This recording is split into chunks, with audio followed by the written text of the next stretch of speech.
வணக்கம். தமிழகத்துல பல மாவட்டங்கள் இருக்கு. ஆனா வேலூருக்கு மட்டும் ஏன் பாபா சாஹிப் அம்பேத்கர் அவர்களுடைய மாவட்டம்னு சொல்றோம் தெரியுமா? தேர்தல் அரசியல்ல கார், பணம், பங்களான்னு ஆசை காட்டியும் விலை போகாத பாபா சாஹிப் அம்பேத்கரோட தொண்டரை பத்தி உங்களுக்கு தெரியுமா? படத்துல பார்த்த காலா கதாபாத்திரத்தையே நாம கொண்டாடணும். ஆனா நிஜத்துல காலாவா வாழ்ந்த நிஜ காலாவோட வரலாறு தெரியுமா? தமிழக தேர்தல் வரலாற்றுல தலித்துகளும் தங்களுடைய வாக்குகளை நிரூபிக்க முடியும்னு நிரூபிச்சவர் யாருன்னு தெரியுமா? அட யாருமா அவரு? ரொம்ப பீடிகை போடாத விஷயத்த சொல்லுமான்னு கேக்குறீங்களா? சொல்றேன். அவர் வேறு யாரும் கிடையாது. பள்ளிகொண்டா கிருஷ்ணசாமி அவர்கள் தான். ஐரோப்பாவுல 2ஆம் உலகப் போர் ஏற்பட காரணமா இருந்தவர் ஹிட்லர். ஏன்னா மானுடத்துல ஆரிய இனம் தான் உயர்ந்தது. மனிதனா வாழ, வளர, ஆதிக்கம் செய்ய தகுதி பெற்றவங்க ஆரிய இனம்தான்னு கொக்கரிச்சவர் ஹிட்லர். தன்னையும் தன் இனத்தையும் ஆதி மனிதர்களாக நினைத்தவர் ஹிட்லர்.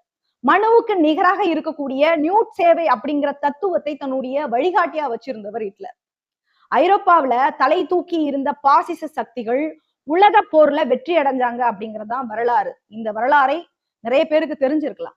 இந்தியாவும் அந்த பாசிசல்வாதிகளினுடைய வசம் வந்துட்டா தன்னுடைய மக்களின் நிலை உலக வரலாற்றுல முன்னாடி எப்போதும் இல்லாத அளவுக்கு அகல பாதாளத்துக்கு போயிடும் அப்படின்னு பாபா சாஹிப் அம்பேத்கர் அவர்கள் உணர்ந்தார். அதனால நாசிசத்தை எதிர்த்து போராட தன்னுடைய மக்களுக்கு அறைகூவல் விடுத்தார் பாபா சாஹிப் அம்பேத்கர் அவர்கள்.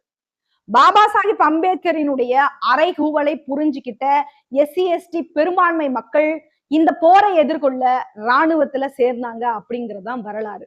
ஆங்கிலேய ஆட்சியினரால பாசிசத்தை எதிர்த்து ஒரு பிரச்சாரம் செய்ய பிரச்சார அமைப்பாளரா தளபதி பள்ளிகொண்டா கிருஷ்ணசாமி அவர்கள் நியமிக்கப்பட்டிருக்கிறார்.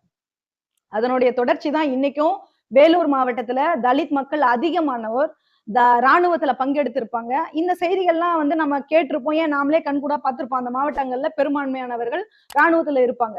ஏன் வேலூர்ல மட்டும் பெரும்பான்மையான SC ST மக்கள் ராணுவத்துல இருக்காங்க அப்படின்னு நாம என்னைக்காவது யோசிச்சோமா? ஏன்னா அன்னைக்கு பாபா சாஹிப் அம்பேத்கர் அவர்கள் அறைகூவல் விடுத்ததும் அதன் பிறகு பள்ளிகொண்டா கிருஷ்ணசாமி அதற்காக முழு உழைப்பை செலுத்தியதுதான் அதுக்கு மிக முக்கிய காரணம்.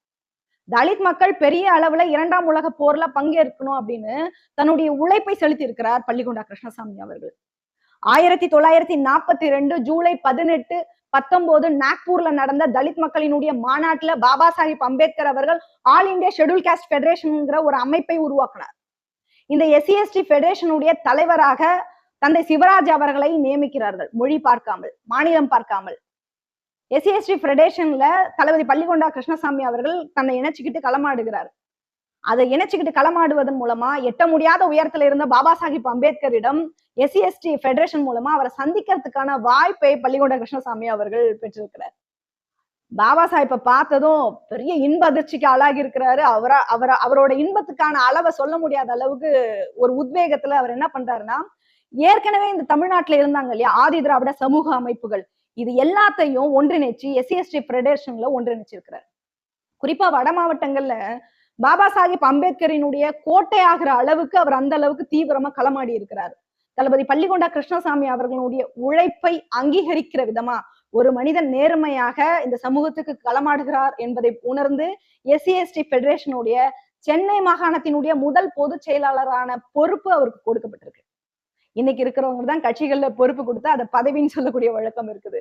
அதன் பிறகு பரவலா மேற்கு மாவட்டங்கள்ல, தென் மாவட்டங்கள்ல SC ST பெடரேஷனை வலுப்படுத்த களமாடி இருக்கிறாரு. கன்னியாகுமரி முதல் சென்னை வரை SC ST பெடரேஷனுடைய மாவட்ட பொறுப்பாளர்களை போட்டிருக்கிறாங்க.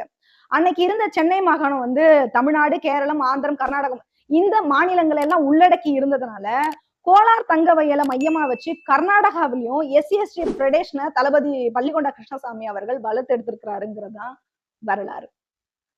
சமூகத்திற்காக உழைத்த தளபதி பள்ளிகொண்டா கிருஷ்ணசாமி அவர்களுக்கு திருமணம் செய்து வைக்கணும்னு எல்லாம் முடிவு செய்யறாங்க.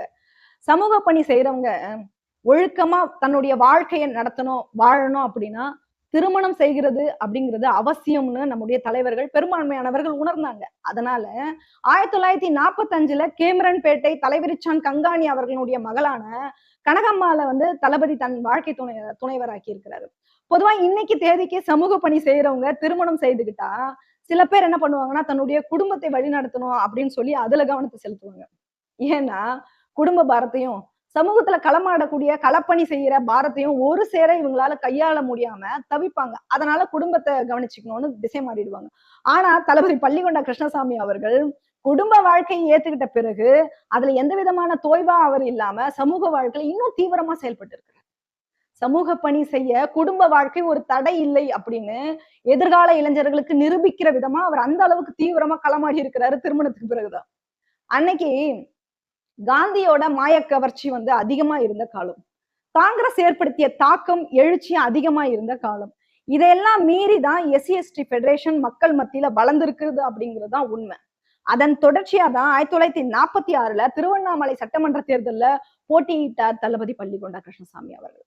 ஒடுக்கப்பட்ட மக்களினுடைய ஆதரவை அவர் பெற்றிருந்தாலும் சொற்ப வாக்குகள் வித்தியாசத்துல தன்னுடைய வெற்றி வாய்ப்பை இழந்திருக்கிறார். அதை தொடர்ந்து அரசியல் ரீதியாக எஸ்சி/எஸ்டி பெடரேஷனை வலுப்படுத்தி இருக்கிறார். இதன் மூலமா தளபதியோட செல்வாக்கும் எஸ்சி/எஸ்டி மக்கள் பெடரேஷனுடைய செல்வாக்கும் ஒரு சேர உயர்ந்திருக்கு.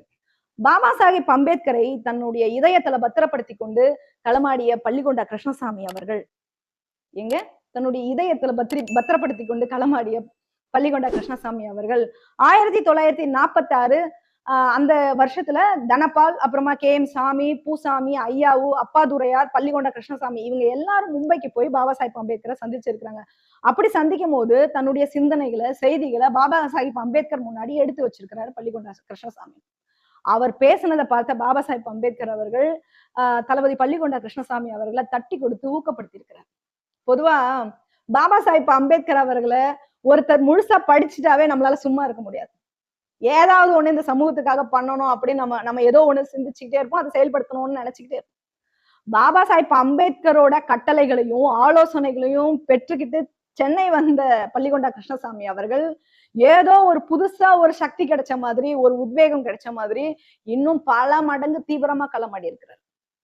அதனுடைய வெளிப்பாடு என்ன அப்படின்னா 1946 டிசம்பர் 29ல மதுரை விக்டோரியா எட்வர்ட் மன்றத்துல ஒரு மாபெரும் மாநாடு நடந்திருக்கு.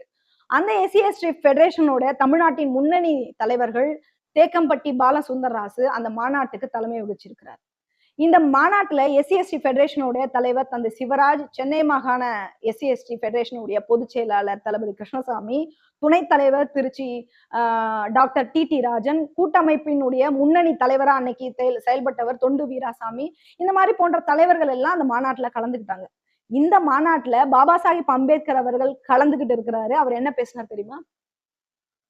நம்ம கிட்ட இருக்கிற வேற்றுமைய நாம மறக்கணும், ஒற்றுமையை வளர்த்துக்கணும். நாம ஒன்றுபட்டு போராடினாதான் தீண்டாமை கொடுமைகளை தகர்த்தெறிய முடியும், சாதி ஏற்றத்தாழ்வுகளை ஒழிக்க முடியும், தியாகங்களை, கஷ்ட நஷ்டங்களை நினைக்காம போராடுகிறவங்க மட்டும்தான் நம்முடைய விடுதலையை மீட்டு தர முடியும். இதுதான் நம்ம எல்லாருடைய கடமை. நம்முடைய நோக்கம் உன்னதமானது. எந்த மக்களிடம் நாம பிறந்தோமோ அந்த மக்களை உயர்த்துவதுதான் நம்முடைய முதல் கடமை. மனித மாண்புகளை பூரணமாக திரும்ப பெறுகிற வரையில போராட்டத்தை நிறுத்துறது இல்ல அப்படின்னு ஒவ்வொரு தொண்டரும் சபதம் ஏற்கணும் அப்படின்னு பாபா சாஹிப் அம்பேத்கர் அவர்கள் பேசியிருக்கார். பாபா சாஹிப் அம்பேத்கர் அவர்களுடைய இந்த வீர உரையை ஒடுக்கப்பட்ட மக்களிடையே பெரிய எழுச்சியை உருவாக்கியிருக்கு. இந்த மாநாட்டுல ஒரு கூடுதல் சிறப்பு இருக்கு. அது என்ன அப்படின்னா, இந்த மாநாட்டுலதான் பாலசுந்தரராசு ஒரு தலைவர், நம்முடைய தலைவர் தியாகி இமானுவேல் சேகரன் அவர்களை பாபா சாஹிப் அம்பேத்கர் அவர்களுக்கு அறிமுகம் செய்து வச்சிருக்கிறார். 2 பேரும் உரையாடி இருக்கிறாங்க. பாபா சாஹிப் அவர்களும் தியாகி இமானுவேல் அவர்களும் 2 பேரும் பேசியிருக்கிறாங்க. அதன் பிறகு சமத்துவ சங்குங்கிற இதழ பள்ளிகொண்டா கிருஷ்ணசாமி அவர்கள் தொடங்கி இருக்கிறாரு. 1947 நவம்பர்ல வெளிவந்த சமத்துவ சங்கு ஆல் இந்தியா ஷெட்யூல் காஸ்ட் பெடரேஷனுடைய கொள்கையை பறைசாற்றுகிற ஒரு இதழா இருந்திருக்கு. பாபா சாஹிப் அம்பேத்கரால் உருவாக்கப்பட்ட மராத்தி இதழான பிரபுத்த பாரத்திலிருந்து பல செய்திகளை, அவர் என்ன சொல்றாரோ அந்த செய்திகளை தமிழாக்கம் செய்து சமத்துவ சங்கு இதழ்ல வெளிவந்திருக்கு. அது மட்டும் இல்லாம தேசிய அளவுல, மாநில அளவுல நம்முடைய மக்களினுடைய பிரச்சனைகளை சமத்துவ சங்கு இதழ்ல வெளிவந்திருக்கு. 1947ல all India schedule caste federation சார்பில் பெரிய மாநாடு நடத்தியிருக்கிறாங்க. இந்த மாநாட்டிற்கு எஸ்சி/எஸ்டி பெடரேஷனுடைய தலைவர் தந்தை சிவராஜ் அவர்கள், பொதுச் செயலாளர் ராஜ்போஜ், அப்புறம் அன்னை மீனாம்பாள், தங்கவயல் சுசிலா தேவி, இவங்க எல்லாரும் வந்திருக்கிறாங்க அந்த மாநாட்டுல. இந்த மாநாட்டுல எப்படி இருந்திருக்கு அப்படின்னா, ஒரு நம்முடைய எழுச்சி, அதாவது தலித் மக்களினுடைய எழுச்சியை வெளி உலகத்துக்கு காட்டுகிற அளவுக்கு அந்த மாநாடு அவ்வளவுக்கு சிறப்பு வாய்ந்ததா இருந்திருக்கு. இதே வருஷத்துல தோல் பதனிடுவோர் சங்க தலைவர் ஜே தாஸ் அவர்களுக்கு நடந்த பாராட்டு கூட்டத்துலதான் தந்தை பெரியார் பங்கேற்று சிறப்புரையாற்றியிருக்கிறார். அந்த கூட்டத்துல உரையாற்றிய தளபதி பள்ளிகொண்டா கிருஷ்ணசாமியினுடைய பேச்சு, அவருடைய ஆளுமை மிக்க உரை, இது எல்லாமே தந்தை பெரியாரை கவர்ந்து இருக்கிறது. யாரு அந்த பள்ளிகொண்டா கிருஷ்ணசாமி அப்படிங்கிற அளவுக்கு அவர் திரும்பி பார்க்க வச்சிருக்கு. அன்னையில இருந்து தளபதிக்கும் தந்தை பெரியாருக்கும் ஒரு நல்ல தொடர்பு இருந்திருக்கு. ரெண்டு பேரும் ஒரு நல்ல புரிதல்ல தான் இருந்திருக்கிறாங்க. 1948 பொது உடைமை இயக்கம் தடை செய்யப்பட்ட காலத்துல பொது உடைமை இயக்க தலைவர்கள் ஜீவா, மணலி கந்தசாமி, பாலாயுத தண்டபாணி, வி.கே. கோதண்டராமன், டாக்டர் கண்ணபிரான், இவங்க எல்லாரையும் அரசு ஒடுக்குமுறையில இருந்து பாதுகாக்கிற விதமா தளபதி பள்ளிகொண்டா கிருஷ்ணசாமி தான் அடைக்கலம் கொடுத்து பாதுகாத்து இருக்கிறார். அதாவது பொது உடைமை இயக்க தோழரான ஜீவாவினுடைய தியாகத்தை போற்றுவாங்க இன்னைக்கு இருக்கக்கூடிய எல்லாரும். ஜீவாவினுடைய தியாகத்தை போற்றுகிற மாதிரி பல பெரியாரியவாதிகள், பல முற்போக்குவாதிகள் அவங்களுடைய குழந்தைகளுக்கு ஜீவான்னு பேர் வைப்பாங்க. வைக்கட்டும், தவறு கிடையாது. ஆனா அந்த ஜீவாவையே பாதுகாத்தவர்னு ஒரு ஒப்புக்கு கூட ஒரு வரி கூட தளபதி பள்ளிகொண்டா கிருஷ்ணசாமியினுடைய பேரை சொல்ல மாட்டாங்க. மறந்து கூட தங்களோட குழந்தைகளுக்கு பள்ளிகொண்டா கிருஷ்ணசாமியினுடைய பெயரை வைக்க மாட்டாங்க. இதுதான் நடந்த வரலாறு, இதுதான் நடந்த யதார்த்தம். அதன் பிறகு 1952 இந்தியாவுல நடைபெற்ற முதல் பொது தேர்தலில் தளபதி பள்ளிகொண்டா கிருஷ்ணசாமி அவர்கள் all India schedule caste federation சார்பில் வேலூர் நாடாளுமன்றத்துல போட்டிட்டு இருக்கிறாரு. தேர்தலில் எஸ்சி/எஸ்டி ஃபெடரேஷன் தோல்வி அடைஞ்சிருந்தாலும் தேர்தல் அரசியல் களத்துல தலித் மக்களினுடைய சக்தியை நிரூபித்து காட்டி இருக்கிறாங்க. அன்னைக்கு தளபதி பள்ளிகொண்டா கிருஷ்ணசாமி தோல்வி அடைஞ்சு எவ்வளவு தேர்தல்ல தோல்வி அடைஞ்சிருந்தா அதெல்லாம் எதை பத்தியும் கவலைப்படுறது இல்லை. அதை பத்தி கவலைப்படாம வருத்தப்படாம ஒரு பீனிக்ஸ் பறவை போல முன்னாடி இருந்ததை விட பல மடங்கு ஃபெடரேஷன் வலுப்பட செய்யறதுக்கு அவர் முனைப்போட பணியாற்றி இருக்கிறாருங்கிறதா உண்மை. இன்னைக்கு மாறி வரக்கூடிய கால சூழல்ல, அறிவியல் வளர்ச்சியில இன்றைக்கு இருக்கக்கூடிய இளைஞர்கள் எதையும் சீக்கிரமா நடக்கணும் அப்படின்னு எதிர்பார்க்கறாங்க, தோல்வியை எதிர்கொள்ள தயங்குறாங்க. ஆனா தளபதி பள்ளிகொண்டா கிருஷ்ணசாமி எவ்வளவு தோல்வி வந்தாலும் துளி கூட சோர்வாகாம தொய்வின்றி தொடர்ந்து இயங்கி இருக்கிறாருங்கிறதுதான் இன்றைய இளைஞர்கள் கற்றுக்கொள்ள வேண்டிய பாடமா இருக்கு. அதன் பிறகு ஜனவரி 23, 24, 1954 ஈரோட்ல மாபெரும் மாநாடு நடந்திருக்கு. இந்த மாநாட்டை தந்தை பெரியார் தான் ஏற்பாடு செய்திருக்கிறார். அந்த மாநாட்டுல புத்தருடைய கொள்கைகளை பிரச்சாரம் செய்யக்கூடிய மாநாடா இருந்திருக்கு. எஸ்சி/எஸ்டி ஃபெடரேஷனோட பொதுச் செயலாளர் PN ராஜ்போஜ் அன்றைக்கு MP அவர்கள் மாநாட்டை திறந்து வச்சு ஒரு உணர்ச்சி மிக்க ஒரு உரையை அந்த மாநாட்டுல நிகழ்த்தி இருக்கிறார். இந்த மாநாட்டுல பள்ளிகொண்டா கிருஷ்ணசாமி அவர்களும் பங்கேற்றிருக்கிறார். என்ன மாநாடு? தந்தை பெரியார் அவர்கள் ஈரோட்ல நிகழ்த்தின பௌத்த மாநாட்டுல 1954 பார்ப்பனர்களினுடைய இனக்காவலர் ராஜகோபாலாச்சாரியார் குலக்கல்வி திட்டத்தை கொண்டு வந்ததன் விளைவா முதலமைச்சர் பதவியை இழந்தார். அதன் பிறகு காமராஜர் முதலமைச்சரானார். ஆனா இது நம்ம எல்லாருக்கும் தெரியும் வச்சுக்கோங்களேன். அந்த தேர்தல்ல காமராஜர் குடியாத்த இடைத்தேர்தல்ல போட்டிட்டாரு. அந்த தேர்தல்ல all India schedule caste federation சார்பா தளபதி பள்ளிகொண்டா கிருஷ்ணசாமியும் போட்டிட்டார். அன்னைக்கு இரட்டை உறுப்பினர் தொகுதி முறை இருந்தது குடியாத்தத்துல. இரட்டை உறுப்பினர் முறை அப்படின்னா என்ன அப்படிங்கிறத விரிவா இன்னொரு வீடியோல நம்ம பேசுவோம். அப்ப தளபதியினுடைய மக்கள் செல்வாக்க நல்லா தெரிஞ்சு வச்சிருந்தாரு காமராஜர். அதனால என்ன பண்ணாரு அப்படின்னா, காமராஜர் அவருடைய அமைச்சரவையில தாத்தா ரெட்டைமலை சீனிவாசன் அவர்களுடைய மகள் வயிற்று பேரன், அவர் பொண்ணோட பையன் பேரனை பரமேஸ்வரன் அவர்கள் அன்னைக்கு அமைச்சரா இருந்தாரு. தாத்தாவோட பேரன் காமராஜருக்காக இந்த இடைத்தேர்தல்ல போட்டியிட வேண்டாம்னு தளபதி கிருஷ்ணசாமி அவர்கள்கிட்ட வற்புறுத்துறாரு. தாத்தாவோட பேரன் தன்னை தேடி வந்த தாத்தாவோட பேரனுக்கு நல்ல சவுக்கடி கொடுத்து அனுப்பியிருக்கிறாரு பள்ளிகொண்டா கிருஷ்ணசாமி. பொதுவா நீங்க கவனிச்சீங்கன்னா பாருங்க, ஒரு தலித் மக்களுக்கான எந்த பிரச்சனையா இருக்கட்டும், ஆணவ கொலையா இருக்கட்டும், தீண்டாமை பிரச்சனையா, இந்த மாதிரி எந்த பிரச்சனை வந்தாலும் அதை ஹேண்டில் பண்றதுக்கு தலித் அதிகாரிகளை, தலித் அமைச்சர்களை, தலித் தலைவர்களை அல்லது கூட்டணி கட்சி தலைவர்களை தான் முன்னாடி அனுப்புவாங்க அதிகாரத்துல இருக்கிறவங்க. ஏன்னா இவங்க சொந்த சாதிக்காரங்க இவங்களே அடிச்சுக்கிட்டு மாலட்டும் அப்படின்னு வேடிக்கை பாக்குறாங்க. அந்த புத்தி தான், அதே புத்தியை தான் அன்னைக்கு காமராஜரும் காட்டியிருக்கிறாரு. ஆனா பள்ளிகொண்டா கிருஷ்ணசாமி கிட்ட அவரோட சூது எடுபடல. இறுதியா காமராஜர் அவர்களே பள்ளிகொண்டா கிருஷ்ணசாமியினுடைய வீட்டுக்கு போயிருக்கிறார். இன்னைக்கு இருக்கிறவங்க மாதிரி அவர் கிடையாது. யாரு? பள்ளிகொண்டா கிருஷ்ணசாமி கிடையாது. ஆனா உனா அறிவாலயத்துக்கும் அதிமுக அலுவலகத்துக்கும் துண்டை தூக்கிட்டு போகிற மாதிரி பள்ளிகொண்டா கிருஷ்ணசாமி கிடையாது. நாம நம்முடைய மக்கள் மத்தியில செல்வாக்கா இருந்தா, நம்முடைய மக்களுடைய வாக்குகள் நம்ம கையில இருந்தா எந்த ஆதிக்க சாதியும் நம்மளை தேடி நம்ம வீட்டுக்கு வரவழைக்க முடியும்னு நிரூபிச்சு இருக்கிறார். அன்னைக்கு தன்னுடைய வீட்டை நோக்கி காமராஜரை வரவழைச்சு இருக்கிறாரு பள்ளிகொண்ட கிருஷ்ணசாமி அவர்கள். இது நடந்த வரலாறு.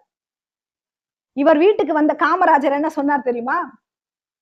இவர் வீட்டுக்கு வந்த பள்ளிகொண்ட கிருஷ்ணசாமி அவர்களுடைய வீட்டுக்கு வந்த காமராஜர், நீங்க காங்கிரஸ்ல சேர்ந்துருங்க, அது மட்டும் இல்லாம காங்கிரஸ் சார்பில் போட்டியிடுங்க இந்த தேர்தல்ல, நீங்க அப்படி போட்டியிட்டீங்கன்னா உங்களுக்கு அமைச்சர் பதவி தரும், உங்களுடைய அடிப்படை தேவைகள், உங்களுக்கு என்னென்ன தேவைகள் இருக்கோ அதெல்லாம் செய்து தரும் அப்படின்னு சொல்லி இருக்கிறார்.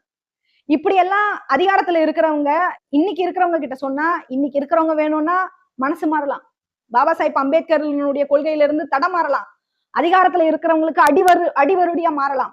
ஆனா பாபா சாஹிப் அம்பேத்கரை தன்னுடைய உயிர் மூச்சா நினைச்ச தளபதி கிருஷ்ணசாமியோ காமராஜருடைய அழைப்பை ஏற்க மறுத்திருக்கிறார்.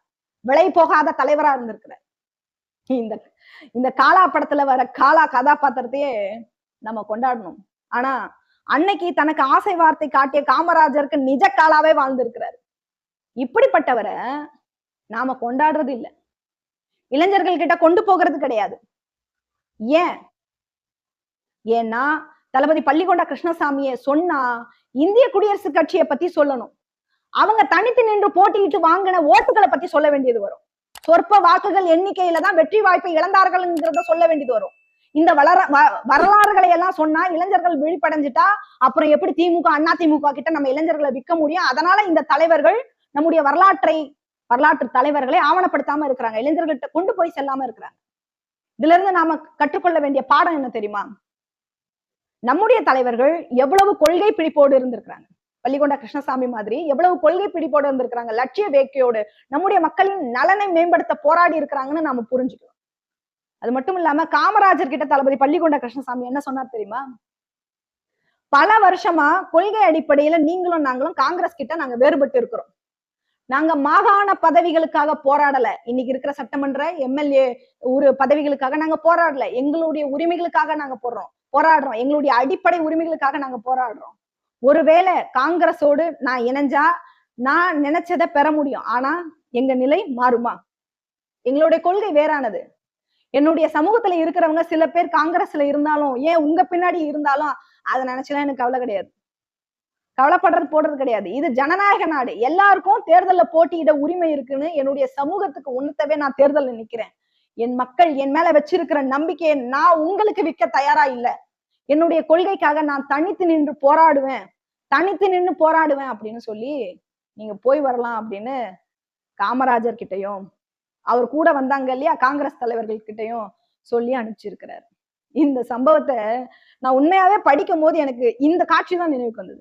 அதனாலதான் திரும்ப திரும்ப ஒரு 2-3 இடங்கள்ல சொல்லிக்கிட்டே இருக்கிறேன். இந்த சம்பவத்தை எனக்கு காலா படத்துல ரஜினி அந்த வில்லனை வந்து செல்லோன்னு சொல்லுவார் இல்லையா, அந்த காட்சி தான் ஞாபகத்துக்கு வந்தது. அதன் பிறகு முதுகலத்தூர் கலவரத்தை தடுத்து நிறுத்தணும்னு வேலூர்ல இருந்து முதுகலத்தூரை நோக்கி ஆயிரக்கணக்கானவர்களோடு அணிவகுப்பை நடத்தி தளபதி பள்ளிகொண்ட கிருஷ்ணசாமி கைதாகி இருக்கிறார். அதன் பிறகு வேலூர் நகராட்சியில 1956 பாபா சாஹிப் அம்பேத்கர் அவர்களுடைய பிறந்த நாள்ல அவருடைய படத்தை தந்தை பெரியார் திறந்து வச்சிருக்கிறார். தந்தை பெரியார் அவர்கள் பாபா சாஹிப் அம்பேத்கருடைய படத்தை திறந்து வச்சு பேசும்பொழுது என்ன சொன்னார் தெரியுமா? என்னுடைய தோழர் அம்பேத்கரினுடைய படத்தை அவருடைய தளபதி கிருஷ்ணசாமி தலைமையில திறந்து வைக்கிறது எனக்கு பெரும் மகிழ்ச்சியா இருக்கு. அது மட்டும் இல்லாம தமிழர்களுக்கு தலைவரா கிடைச்ச கிருஷ்ணசாமி அவர்கள் மானம் பெரிதுன்னு வாழக்கூடியவர். ஏன் சொல்றேன்னா அவருடைய உறுதியை குடியாத்தம் இடைத்தேர்தல்ல என்னால உணர முடிஞ்சது அப்படின்னு தந்தை பெரியார் சொல்றார். சொல்லிட்டு கூடவே அதுக்கு விளக்கம் கொடுக்கிறார். என்ன விளக்கம் கொடுக்கிறார் தெரியுமா? இடைத்தேர்தல்ல காமராஜரை பச்சை தமிழன்னு சொல்லி அவருக்காக நான் வாக்குகளை சேகரித்தேன், காமராஜருக்காக பள்ளிகொண்ட கிருஷ்ணசாமி கிட்ட தேர்தல நிக்க வேண்டாம்னு கேட்டுக்கிட்டேன். அதுக்கு காமராஜர் பச்சை தமிழனா நாங்க என்ன காய்ந்த தமிழர்களா உலர்ந்த தமிழர்களான்னு என்னையே பார்த்து கேட்டாருப்பா.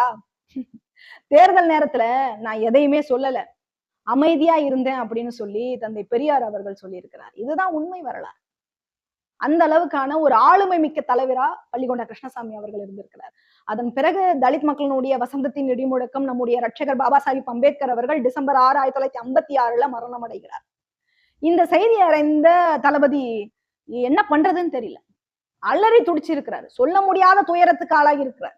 அவருடைய மரணத்துல இருந்து மீண்டு வர முடியாம தவிச்சிருக்கிறார். அதுக்கு ஒரு உதாரணம் சொல்றேன் பாருங்களேன். டிசம்பர் 13, 1956 மூஞ்சூர்பட்டு கூட்டமைப்பின் சார்பில் நடந்த ஒரு இரங்கல் கூட்டத்துல தளபதி கிருஷ்ணசாமியால பேசவே முடியல. மேடையில அழுது புலம்பி இருக்கிறாரு மனுஷன். தலைவர்கள் தான் மக்களினுடைய துன்பத்திற்கு ஆறுதல் சொல்லக்கூடியவர்களா இருப்பாங்க. ஆனா இந்த கூட்டத்துல தளபதி பள்ளிகொண்டா கிருஷ்ணசாமிக்கு அங்க இருந்த மக்கள் எல்லாம் அவரை சமாதானப்படுத்தி ஆறுதல் படுத்தி இருக்கிறாங்க அப்படிங்கிறது தான் நடந்திருக்கு. அந்த அளவுக்கு தன் தலைவரின் இறப்பை ஏற்றுக்கொள்ள முடியாத அளவுக்கு அவர் தவிச்சிருக்கிறார். நம்மளாலேயே படிக்கும் போதே நம்மளால முடியலன்னும் போது அவரோட பார்த்திருக்கிறார், பழகி இருக்கிறார், அவரால் எப்படி முடியும்? அதன் பிறகு all India schedule caste federation தனித்தன்மையை நிலைநாட்டுகிற வகையில மார்ச் 11 1957 நடந்த பொது தேர்தல்ல வேலூர் நாடாளுமன்ற தொகுதியிலையும் போட்டியிட்டு இருக்கிறாரு. குறைந்த வாக்குகள் வித்தியாசத்துலதான் வெற்றி வாய்ப்பை இழந்திருக்கிறார். பாபா சாஹிப் அம்பேத்கர் மறைவுக்கு பிறகு ஏற்படுத்தப்பட்ட இந்திய குடியரசுக் கட்சியின் தமிழ் மாநில தலைவர் பள்ளிகொண்டா கிருஷ்ணசாமி அவர்கள் தான் பொறுப்புல இருந்திருக்கிறார். 57ல தியாகி இம்மானுவேல் சேகரனார் இந்து ஆதிக்க சாதி வெறியர்களால் படுகொலை செய்யப்பட்டார். இந்த சம்பவத்தை கேட்டு ஒடுக்கப்பட்ட மக்கள், தலைவர்கள் எல்லாரும் அன்னைக்கு கொதிச்சு எழுந்தாங்க. ஒரு ஒடுக்கப்பட்ட தலைவரை ஒரு சமூகத்தினுடைய எழுச்சி வடிவமா வந்த ஒரு தலைவரை படுகொலை செஞ்சுட்டாங்க அப்படின்னு கொதிச்சு எழுந்தாங்க.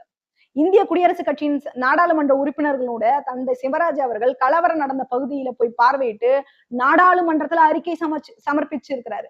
முதுகலத்தூர் கலவரத்தை தடுத்து நிறுத்த நீதி கேட்டு வேலூர்ல இருந்து முதுகலத்தூரை நோக்கி ஆயிரக்கணக்கானவர்களை கொண்டு அணிவகுப்பை நடத்திய தளபதி பள்ளிகொண்டா கிருஷ்ணசாமி கைது செய்யப்பட்டிருக்கிறார். தியாகி இமானுவேல் சேகரனாருடைய படுகொலைக்கு தன்னுடைய எதிர்ப்பை எந்த அளவுக்கு வெளிப்படுத்த முடியுமோ அந்த அளவுக்கு அரசை நோக்கி முன் வச்சிருக்கிறார். சக தலித் தலைவர்கள் படுகொலை செய்யப்பட்டா கடந்து போகாம தீவிரமான போராட்டத்தை நடத்தி இருக்காங்க. நீதிக்கான குரல் கொடுத்திருக்கிறாங்க அன்றைய தலைவர்கள். ஆனா இன்றைக்கு இருக்கக்கூடிய தலித் தலைவர்கள் படுகொலை செய்யப்பட்டவர்கள் தலித் தலைவர்களா இருந்தாலும் அதிகாரத்துல இருக்கிறவங்களை பகச்சிக்க இன்னைக்கு இருக்கிற தலித் தலைவர்கள் யாரும் தயாரா இல்லைங்கிறதாங்க ஒரு வருத்தமான செய்தி. அதன் பிறகு 1958 வேலூர்ல பௌத்த மாநாடு தளபதி பள்ளிகொண்டா கிருஷ்ணசாமியால கூட்டப்பட்டிருக்கு. இந்த மாநாட்டுல தந்தை சிவராஜ், அகில இந்திய பௌத்த சங்க தலைவர் பாபா சாஹிப் அம்பேத்கர் அவர்களுடைய பையன் யஷ்வந்த் அம்பேத்கர் அவர்கள், குடியரசுக் கட்சியினுடைய பொதுச் செயலாளர் கோபகர்டே போன்றவங்க கலந்துகிட்டு இருக்கிறாங்க. இந்த மாநாட்டுலதான் இந்த தலைவர்கள் எல்லாம் ஒன்று கூடி நாம இந்துக்கள் கிடையாது, நாம பிறவி பௌத்தர்கள்னு கடுமையான பிரச்சாரத்தை அந்த மாநாட்டுல செஞ்சிருக்கிறாங்க. அதன் பிறகு 1960 வேலூர்ல குடியரசுக் கட்சி சார்பில் தளபதி முன்னிலையில விவசாய அரசியல் மாநாடு நடத்தப்பட்டிருக்கு. என்ன மாநாடு? விவசாய அரசியல் மாநாடு. இந்த மாநாட்டுக்கு தந்தை சிவராஜ், குடியரசுக் கட்சியினுடைய தலைவர்கள் கெய்க்வாடு, கோபகர்டே, காம்லே, மௌரியா, அப்புறம் ஜி.கே. மானே, அன்னை மீனாம்பாள் சிவராஜ், இந்த தலைவர்கள் எல்லாம் ஒண்ணு சேர்ந்து அவங்களுடைய தோல்ல ஏற்கலப்பைய சுமந்து ஊர்வலமா போயிருக்கிறாங்க. இன்னைக்கு சீமான் வேளாண்மைய விவசாயத்தை பாதுகாக்கணும் அப்படின்னு பேசுறத சில இளைஞர்கள் அப்படியே சிலாகித்து பேசுறாங்க. நம்ம தமிழர்கள் விவசாயம் தான் முக்கியம் அப்படிங்கிற மாதிரி பேசுறாங்க. எங்களுக்கு நடக்கிற தீண்டாமை பிரச்சனையை, ஜாதி பிரச்சனையை மட்டும் இல்ல, அதற்காக மட்டும் நம்ம குரல் எழுப்பல, விவசாயத்தின் மீதும் விவசாயிகளின் மீதும் அக்கறை கொண்டுதான் நம்ம தலைவர்கள் இருந்திருக்கிறாங்க அப்படிங்கறதான் வரலாறு சொல்லுது. ஏன்னா அன்னைக்கு விவசாய கூலிகளா பெரும்பான்மையா இருந்தது SC/ST மக்கள் தான். வேளாண்மையோட முக்கியத்துவம் என்னன்னு அவங்களுக்கு நல்லாவே தெரிஞ்சிருக்கிறாங்க. இதை பதிவு செய்ய வேண்டியது நம்முடைய கடமையா இருக்கு. அதே மாநாட்டுல இந்த தலைவர்கள் எல்லாம் பஞ்சமி நிலத்தை மீட்கிறதுக்கான ஒரு இயக்கத்தை தொடங்கணும் அப்படிங்கிறது முடிவு செஞ்சிருக்கிறாங்க. 12.5 லட்சம் பஞ்சமி நிலத்தை மீட்டெடுக்கணும் அப்படின்னு அதுக்காக ஒரு இயக்கத்தை கட்டணும்னு முடிவு செஞ்சிருக்கிறாங்க. அதன் பிறகு 1962 வந்தவாசி நாடாளுமன்ற தொகுதியில குடியரசுக் கட்சி சார்பில் போட்டியிட்டு குறைந்த வாக்குகள் வித்தியாசத்துல தன்னுடைய வெற்றி வாய்ப்பை இழந்திருக்கிறார் பள்ளிகொண்டா கிருஷ்ணசாமி அவர்கள். அதன் பிறகு பாபா சாஹிப் அம்பேத்கருடைய படத்தை நாடாளுமன்றத்துல, மத்திய கூட்டத்துல, அனைத்து மாநில சட்டமன்றங்களையும் வைக்கணும்னு சொல்லி, கூலி நிர்ணய அமைப்பின் திட்டத்தை நடைமுறைப்படுத்தி விரிவுபடுத்தணும்னு சொல்லி, பௌத்தம் தழுவியவர்களுக்கு கொடுத்த உரிமைகளை தொடர்ந்து கொடுக்கணும்னு சொல்லி, சாதி வெறியால நிகழ்த்தப்படுகிற சமூக கொடுமைகளுக்கு ஒரு முடிவு கட்ட தீண்டாமை ஒழிப்பு சட்டத்தை நாடு முழுக்க வேகமா நடைமுறைப்படுத்தணும்னு சொல்லி, தலித் மக்கள், பழங்குடி மக்களுக்கான இடஒதுக்கீட்டினை 1970க்குள்ள பூர்த்தி செய்யணும்னு சொல்லி இந்த கோரிக்கைகளை எல்லாம் வலியுறுத்தி 1964 நாடு முழுக்க இந்திய குடியரசுக் கட்சியின் சார்பில் மிகப்பெரிய மறியல் போராட்டத்தை நடத்துறதுக்கு திட்டமிட்டு இருக்கிறாங்க. தளபதி பள்ளிகொண்டா கிருஷ்ணசாமி தலைமையில நடக்க இருந்த இந்த போராட்டத்தினுடைய 10 அம்ச கோரிக்கைகளை ஏற்கனவே அன்னைக்கு இருந்த பிரதமர் லால் பகதூர் சாஸ்திரிக்கு அனுப்பியிருக்கிறாங்க. ஆனா இந்த 10 அம்ச கோரிக்கைகளும் புறந்தள்ளப்பட்டிருக்கு. இந்த நிலையில மாநில அரசும் தன்னுடைய பங்குக்கு இந்த போராட்டத்தை ஒடுக்க நினைச்சிருக்கிறாங்க. இந்த 10 அம்ச கோரிக்கையை வலியுறுத்தி இந்த போராட்டத்தை இவங்க முன்னெடுக்க கூடாதுன்னு ஒடுக்க நினைச்சிருக்கிறாங்க.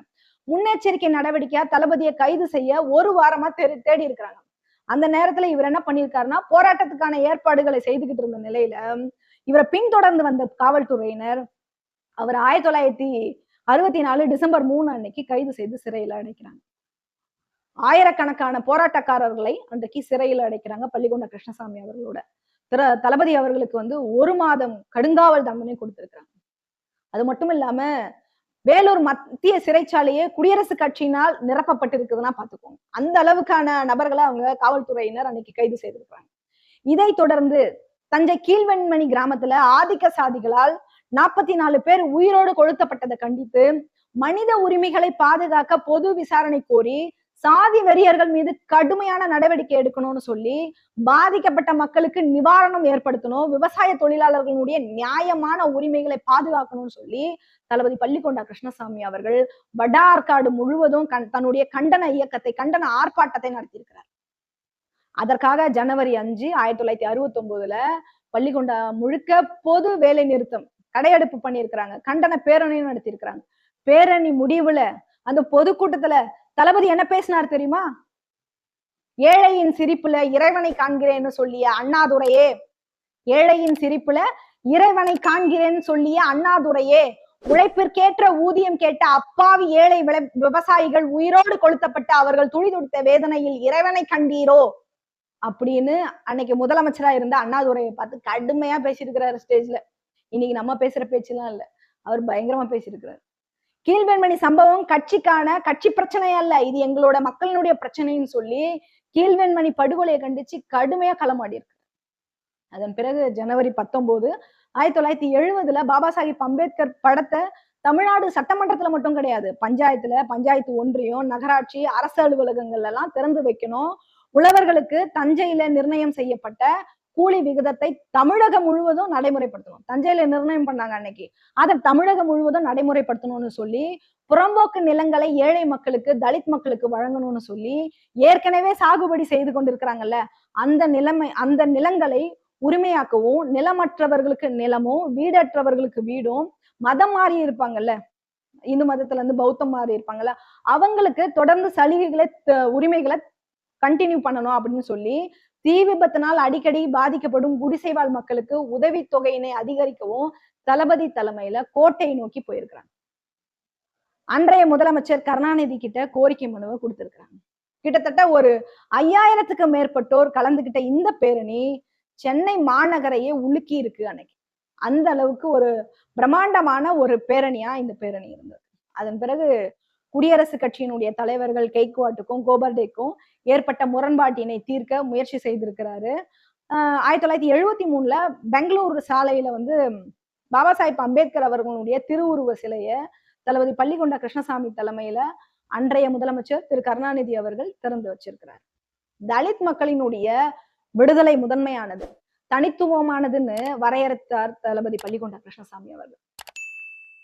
சமூகத்தின் ஒட்டுமொத்த புரட்சியில தம் மக்களையே முன்னிறுத்தி களமாடி இருக்கிறார் பள்ளிகொண்டா கிருஷ்ணசாமி. ஏறத்தாழ 35 வருஷம் தலித் மக்களினுடைய ஈடு இணையற்ற தலைவர் பாபா சாஹிப் அம்பேத்கர் அவர்களை முன்னிலைப்படுத்தி, அவருடைய கொள்கைகளை மக்கள் மத்தியில் ஆழப்படுத்தி, பாபா சாஹிப்போட இயக்கங்களை எல்லாம் கட்டி அமைத்து தமிழ்நாட்டில் பாபா சாஹிப் அம்பேத்கர் வழித்தடம் அமைய மிக முக்கிய காரணமா இருந்தவர் பள்ளிகொண்டா கிருஷ்ணசாமி. பூனா ஒப்பந்தத்திற்கு பிறகு தலித் மக்களின் அமைப்புகளும் அதன் தலைவர்களும் காந்திக்கும் காங்கிரஸ்க்கும் காவுவான நிலையில், பலியான நிலையில பாபா சாஹிப் அம்பேத்கரை, பட்டியலின கூட்டமைப்பை, குடியரசுக் கட்சியை தமிழ்நாடு தலித் மக்களிடம் கொண்டு சேர்த்த பெருமை தளபதி பள்ளிகொண்டா கிருஷ்ணசாமிக்கு உண்டு என்கிறதுல மறுப்பதற்கு இல்லை. தமிழ்நாட்டுல பாபா சாஹிப் அம்பேத்கரை தொட நினைப்பவர்கள் தளபதி பள்ளிகொண்டா கிருஷ்ணசாமியை தொடாம பாபா சாஹிப்பை தொட முடியாதுங்கிறதுதான் உண்மை.